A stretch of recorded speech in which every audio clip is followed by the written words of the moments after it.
Bonjour à tous. En France, le conditionnement des pensées a particulièrement bien réussi.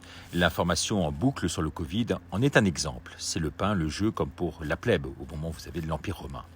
Certains sont quand même intelligents et éveillés, on ne peut quand même pas les obliger, comme dit le professeur Raoult, à devenir des imbéciles. Mais en tout cas, avec koh des émissions dévoyées et crétines ou du foot à outrance, Netflix, bien sûr, pour vous abrutir, des présentateurs asexués pour délivrer la nouvelle parole divine, celle de la Macronie, eh bien, le tour est joué. On vous endort, votre cerveau est complètement éteint. Il vous abétit, vous êtes devenus des catch potatoes, comme disent aujourd'hui les Américains. Le fer de lance de cette machine infernale, on l'a déjà dit, ce sont les chaînes d'information en continu style BFM TV. Ce sont les nouvelles sectes qui se veulent religion. L'info totalement orientée, le nouvel opium du peuple. Dans ce même panier, mettons l'éducation nationale qui ne forme plus de citoyens responsables aujourd'hui, qui n'apprend plus comment survivre, par exemple en milieu hostile, mais nous apprend à rentrer purement et simplement dans le système. Et en plus, qui réécrit complètement l'histoire à sa façon. En voici par exemple un exemple.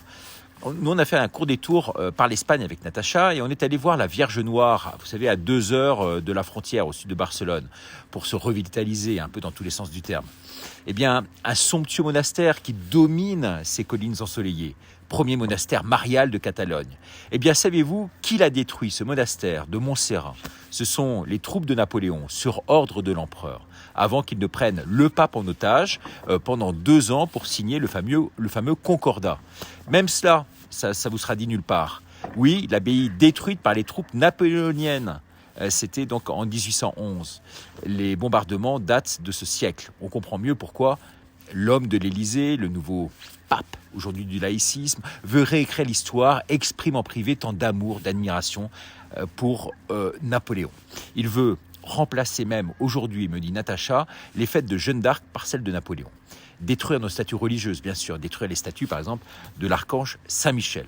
Enlever donc, vous l'avez compris, tout signe ostentatoire. C'est le même qui fait des câlins au pape et des embrassades, à n'en plus finir.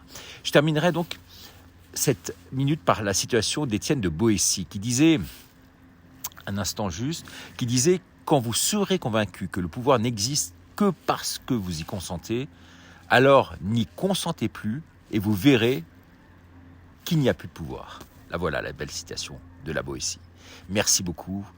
Qu'en pensez-vous? N'hésitez pas à me le dire et à demain pour de nouvelles aventures. Au revoir.